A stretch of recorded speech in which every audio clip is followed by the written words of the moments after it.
UK जाने का सपना कई लोग देखते हैं, लेकिन 2026 में वो सपना एक नए और ज्यादा मुश्किल रास्ते से होकर गुजरता है। यूके सरकार ने समझिए नियमों का पूरा खेल ही बदल दिया है और अब एक छोटी सी गलती भी वीजा आवेदन को खारिज करा सकती है। पर घबराने की कोई बात नहीं। इस पूरे विश्लेषण में हम इन बदलावों की तह तक जाएंगे और सफलता का एक रोड मैप तैयार करेंगे। ठीक है, तो चलिए इसे एक एक करके समझते हैं। हम 2026 के नए अपडेट्स से शुरू करेंगे, फिर देखेंगे कि कुल लागत कितनी बैठती है।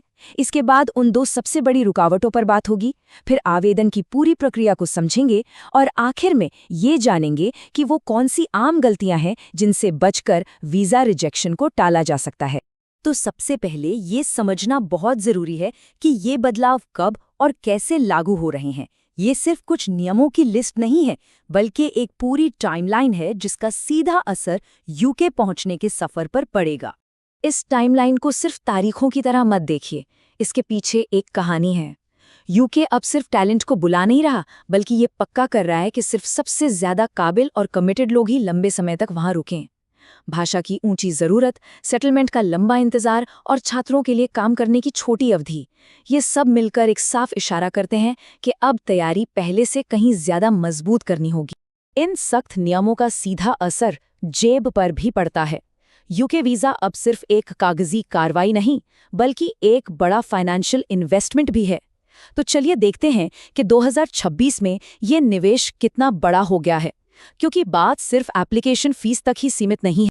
किसी भी छात्र के लिए ये सफर शुरू होता है एप्लीकेशन फीस से, 524 पाउंड्स। ये पहली लागत है और ये सिर्फ शुरुआत है।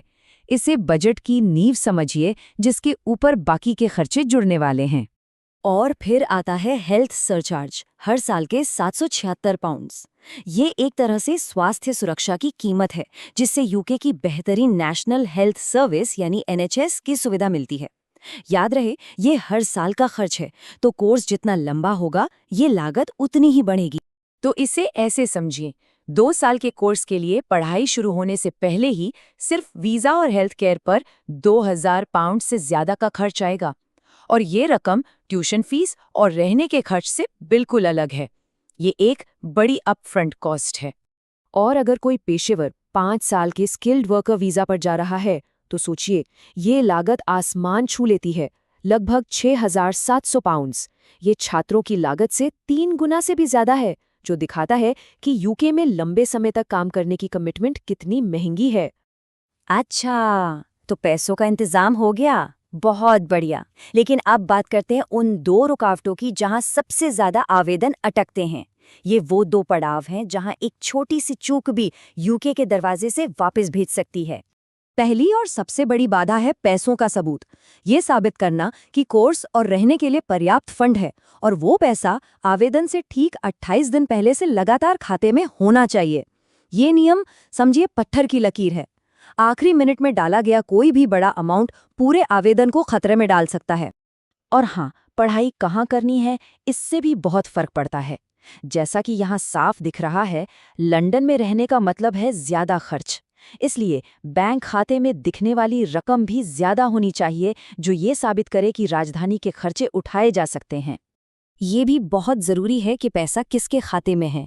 नियम बहुत साफ हैं, सिर्फ आवेदक, उनके पार्टनर या माता पिता के खाते ही माने जाएंगे। किसी और रिश्तेदार के खाते का इस्तेमाल करने की गलती आवेदन को तुरंत अस्वीकार करा सकती है। दूसरी बड़ी बाधा है भाषा की। अब कई पेशेवरों के लिए अंग्रेजी का स्तर B2 तक बढ़ा दिया गया है। इसका सीधा सा मतलब है कि सिर्फ रोजमर्रा की बातचीत वाली अंग्रेजी से काम नहीं चलेगा। जटिल विषयों पर बहस करने और बारीकियों को समझने की काबिलियत दिखानी होगी। लेकिन अच्छी खबर ये है कि अपनी अंग्रेजी की काबिलियत साबित करने के कई रास्ते हैं। जरूरी नहीं कि IELTS जैसा कोई टेस्ट देना ही पड़े। मिसाल के तौर पर, अगर यूनिवर्सिटी की डिग्री अंग्रेजी में ही पढ़ी है, तो वो भी भाषा की योग्यता का एक मजबूत प्रमाण हो सकता है। तो अब जब ये पता है कि क्या क्या चाहिए, तो चलिए कदम दर कदम आवेदन की प्रक्रिया को समझते हैं। ये एक रोड मैप है जो पक्का करेगा कि कोई भी जरूरी मोड़ न छूटे। ये 5 कदमों की प्रक्रिया एक चेकलिस्ट की तरह है। यहाँ हर कदम जरूरी है, लेकिन खासकर स्टेप 4 यानी बायोमेट्रिक अपॉइंटमेंट पर ध्यान देना होगा। इसमें जरा भी देरी पूरी टाइमलाइन को बिगाड़ सकती है। इसलिए हर कदम को क्रम से और ध्यान से पूरा करना जरूरी है। और अब सबसे जरूरी सवाल पर आते हैं, आवेदन खारिज क्यों होते हैं? चलिए उन आम गलतियों को समझते हैं जो सपनों पर पानी फेर देती हैं, ताकि उनसे बचा जा सके। ये चार्ट एक चौंकाने वाली सच्चाई दिखाता है। वीजा रिजेक्शन का सबसे बड़ा कारण है फाइनेंशियल प्रूफ की कमी। लगभग 45% आवेदन सिर्फ इसलिए खारिज हो जाते हैं क्योंकि वो पैसों का सही सबूत नहीं दे पाते।